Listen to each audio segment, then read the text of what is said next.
Hello, fellow traders. 'Tis I, the Rumpled One, coming to you on Thursday, June the 10th.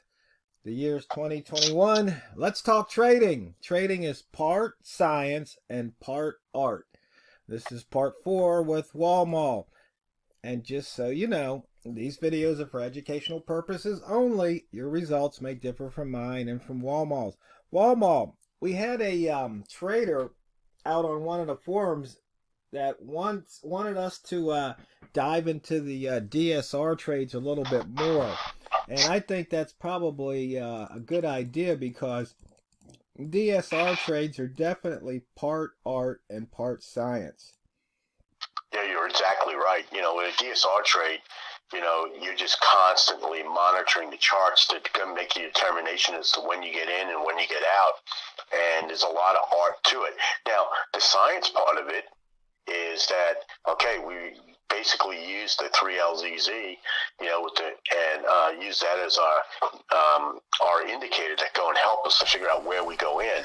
And the way I do it, and I know that other people may do it differently than the way I do it, but the way I do it is I wait for it. Let's say we're looking for a long. I wait for that three ball to get in place on the bottom.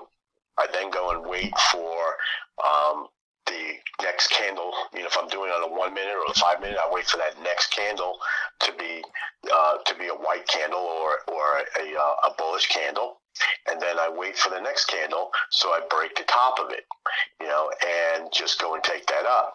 And then what you're doing is at that point where the art comes into it, you take as much as you can.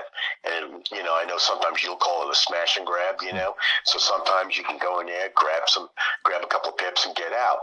Now, today's been a day, for whatever reason, the pound has just been very, very erratic in its movements.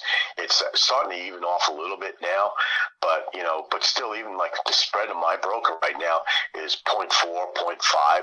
Normally I see spreads of 0.2, 0.3 at absolute worst, and it keeps on bouncing up and down, sometimes at 5 still. But I've seen as much as a spread of 1 pip, now. And the thing is, I know some people say, well, that's cheap. Well, I'm on an ECN broker, so it should be cheap because I'm paying a commission also. But there's an art part of it and a science part of it. The science is you follow the indicator, you follow where those placements go in place. But the art part of it is, okay, is this a place to go in? Is it a place not to go in? And I guess we should talk a little bit about why wouldn't you go in even though you got a signal? That's the art part. Exactly.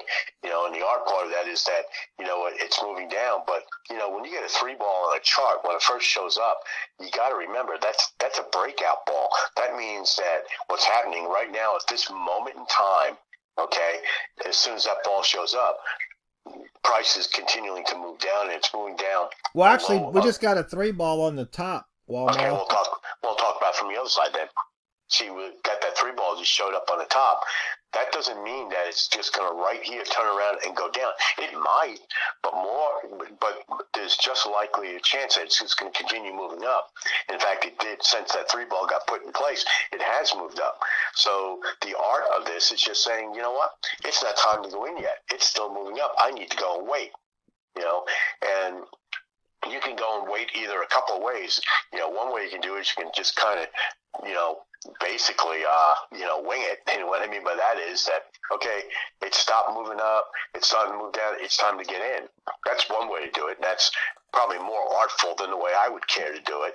What I usually do is I'll wait for the next candle, and what I want to do is I want to go and wait for a candle. I want to see a black candle next, or a bearish candle. And then after that, I'll take the break of the bottom of that bearish candle. So then that's sort of like going back into a science again. You're taking the art, taking the science, going to an art and going back into a science. And that's kind of how you have to go and deal with a DSR type trade, especially on a day like today where, you can just look at price and it's muddling around, just moving a pip here, a pip there, and the next thing you know, it explodes out of nowhere for 5, 6, 7 pips. So you got to be really careful.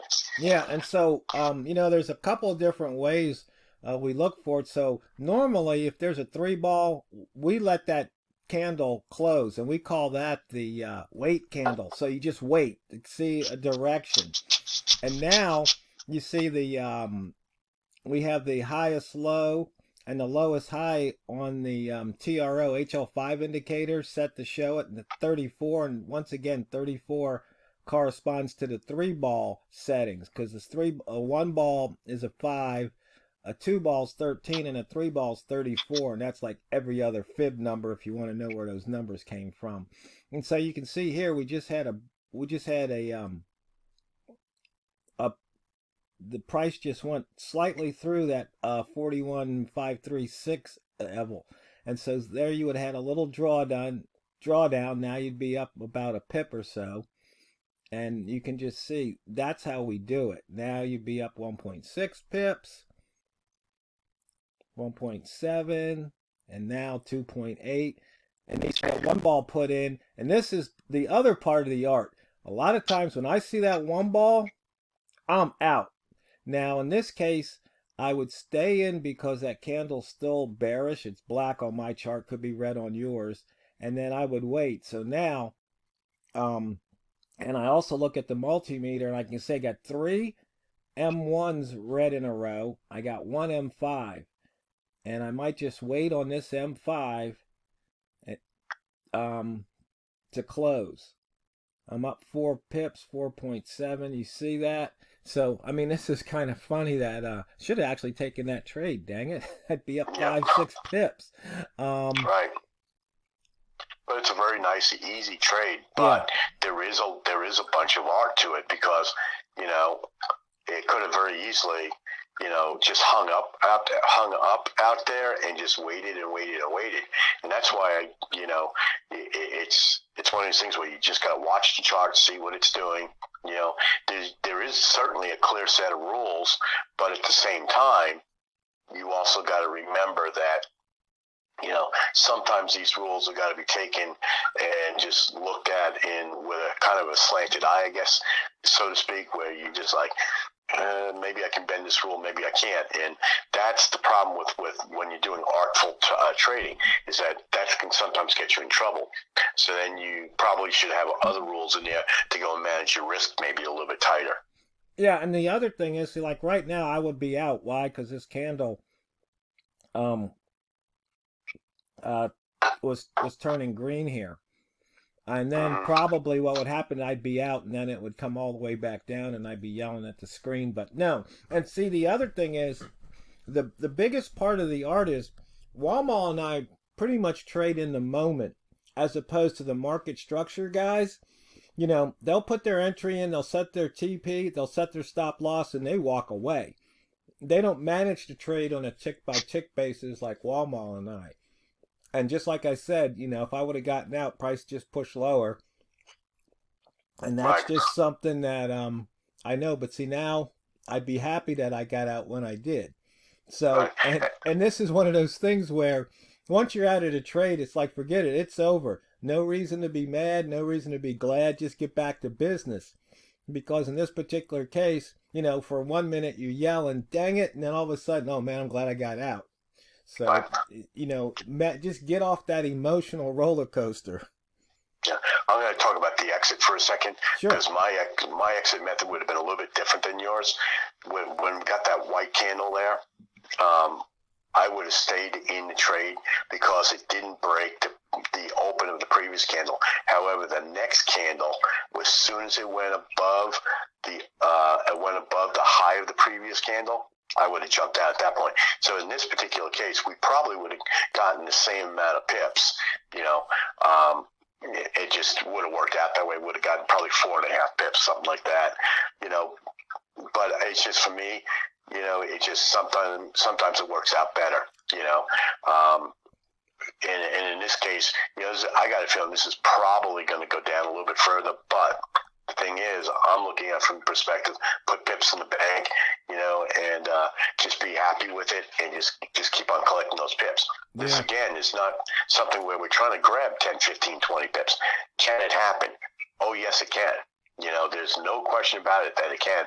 And if you look at the run up from the previous 3 ball, Okay, there really was no reason to get out of that trade. Once you got into that trade, you could have actually you would have gotten out about 2/3 of the way up. So you could have actually, picked up 19 pips on that trade. So can it happen? Yes, it can.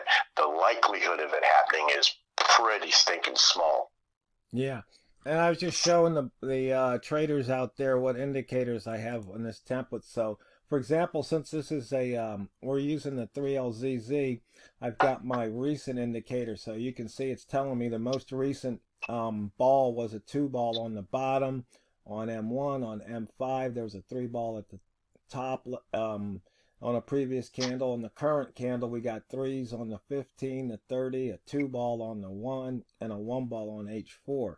So you can just cycle through those and you can see, see, there's a 3 ball. And there's the 3 ball on M15 and so on. Now, one of the other things I like to do, and this is kind of recent, on my entries, I want to make sure that I don't go against the M5 candle color, because when I look at my losses and stops, almost every time I was on the wrong side of an M5. So that's just something that I've adapted or adopted lately. And it seems to, it definitely seems to pay out. And that way, because it'll keep me out of trades that I would just be experiencing drawdown. So. Yeah. I don't do that as religiously as you do, TRO, but the thing is, what I do, though, again, this comes down to an art form again, is that as soon as it stops moving in my direction, when I'm going against the M5, I just immediately punch out.